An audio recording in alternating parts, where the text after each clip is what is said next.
Today, Bitcoin climbs to kick off the week after hitting a new all-time high above $125,000. Galaxy Digital unveils a Robinhood-like trading platform. And eToro's global market analyst Laleh Akoner weighs in on what's behind Bitcoin's jump to a new record.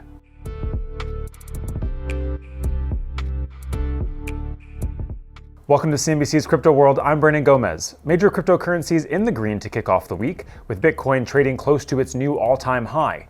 As of noon Eastern, Bitcoin traded at $125,000 after reaching a new record around $125,700 just this afternoon. The cryptocurrency's previous record was at the $124,000 level, reached in August of this year thanks to friendlier crypto regulations and increased demand from institutional investors. Ether climbed around 3% as of midday, and Solana rose nearly 2.5% to nearly $236. Major cryptocurrencies have been on the rise since Friday, supported by recent gains in U.S. stocks and inflows in Bitcoin ETFs. We'll have more on catalysts for Bitcoin's price in just a bit. Let's take a look at today's top stories. Shares of Galaxy Digital jumped after the company announced the launch of its new trading platform called Galaxy One. The platform will compete against those like Robinhood by giving investors access to traditional stocks and ETFs on top of digital asset offerings. The company's CEO, Mike Novogratz, joined CNBC's Squawk Box this morning and explained why he believes new platforms like this will disrupt banking in the future. Right now, you've got a bank account and you got to shift that money somewhere else to buy stocks. You got a brokerage account, you want to buy crypto, you got to go somewhere else. And so we think all of that's going to aggregate in one place. As of midday, shares of Galaxy jumped about 7.5%. And sticking with product launches, today Grayscale announced the crypto asset manager will introduce staking to its Ether and Solana investment products. This update applies to the Grayscale Ethereum Trust ETF, Ethereum Mini Trust ETF, and the Grayscale Solana Trust, which were already available to investors. And it makes Grayscale the first to offer staking through US-listed spot crypto ETPs. In a news release, Grayscale said this is one of the only ways to access SOL staking through a traditional brokerage account. Grayscale said that it plans to extend staking to additional products as the digital asset ecosystem evolves. All right, back to the markets for our main story. Crypto World's Jordan Smith spoke with Laleh Akoner, eToro's global market analyst, about the catalyst that helped drive Bitcoin to a new record and whether we can expect even more highs for the cryptocurrency before the end of the year. Let's start with Bitcoin because we've got a new record high today. The cryptocurrency crossed above the $125,000 level for the first time ever. And I guess my very first question to you is why? Because, I mean, traditional assets are known to shrug off things like this government shutdown that we're seeing in the US right now. But what's got Bitcoin moving higher and notching this new all-time high? Sure. Look, first of all, I would say that we think that it's a broad-based rally rather than a speculative spike. The macro backdrop is quite positive. Obviously, yields are falling, liquidity has improved, volatility is low. We are seeing broader risk assets rallying on the Fed's easing cycle, and obviously some structural supply side positive tailwinds as well, and obviously increased corporate adoption as well. So overall, I would say that the drivers behind the rally seems like a positive backdrop coming from the macro side. One thing we talk about often with crypto markets is this correlation to tech stocks. And obviously, AI has been a huge driver for gains when it comes to the tech sector and in many cases, the traditional markets overall. How much is the AI trade spilling over into the Bitcoin trade when you're talking about these things that are moving the crypto market? I think in the short term, they are correlated, and that's true for both on the upside, but on the downside as well, that actually during some market stress period, crypto has traded in sync with a lot of the tech stocks. However, I think for now, what we're seeing again is quite a broad-based rally in risk assets in general. The market is really hopeful about the Fed cutting rates by 5 times by the end of 2026, and structural issues such as tightening supply in Bitcoin and corporate adoption. A lot of corporates are putting Bitcoin in their treasuries. In fact, I think over 60 firms are now expanding. They're now holding Bitcoin in their treasuries. So I think it's decoupling a little bit from the usual tech correlation because of these factors.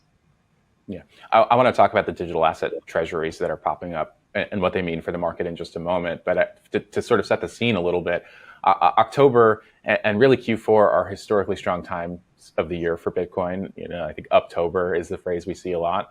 I'm curious if you expect the quarter ahead to be as strong as it has been historically, given all of the things that you're talking about in these drivers. And is that trend of a strong Q4 the thing to watch?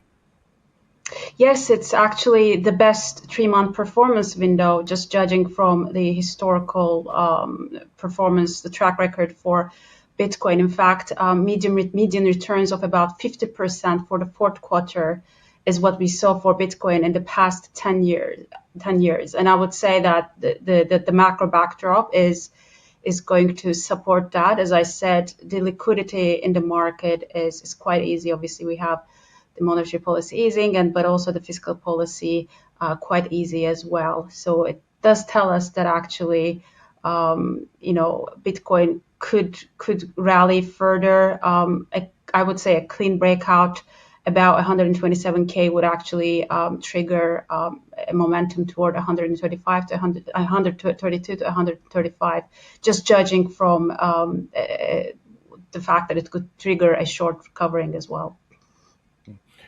Continuing on this thought of Bitcoin and its historical trends, we're now about 3 years from Bitcoin's previous low after the FTX crash in 2022. And it's been about a year and a half since the last halving. This all makes me think about the 4-year cycle. Is that cycle still a thing as Bitcoin becomes more mainstream and follows these other trends? And if it is still a thing, where are we in the cycle? Look, we are still saying that from a 6 months performance perspective, there's still upside. Again, judging from the fact that the macro backdrop is quite positive. However, I would say that increasingly there are some signs of late cycle maturation. Obviously, each additional leg increases the risk of exhaustion as well. If you see things like altcoins outperforming Bitcoin, meme coins enter the ETF space, or when infrastructure stories dominate the headlines, it's often a symptom of maturity rather than the start of a new phase. However, as I said, the macro backdrop, the liquidity-driven rally is keeping us quite optimistic about the next leg. Let's go back to those digital asset treasuries that we were talking about earlier and to altcoins, as you mentioned. I mean, these treasuries are getting a lot of attention as more of them come online. It seems like there's a new one every week, and they're buying up billions of dollars in cryptocurrencies. Is this a stabilizing force for the crypto market? And I guess looking ahead, if there is a slowdown in the hype around these companies or consolidation, is that a risk to the crypto market? I think it's, again, a major difference in this part of the rally is institutional participation and the fact that, again, as I said, over 60 corporations right now hold Bitcoin in their treasuries. I think it's just legitimizes the asset class in general, decreases the volatility of the asset class, and therefore opens up more opportunities for institutional investing as well. It's sort of like a loop of increased participation from institutions, decreased volatility, and therefore increase in that diversification role of Bitcoin, which helps everyone. It helps the portfolios of institutions, but also retailers as well.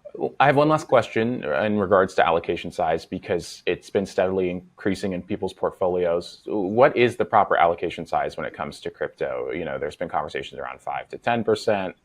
We've had some people on this show say as high as 40%. I mean, what are you seeing in the market in terms of where this is going for allocation?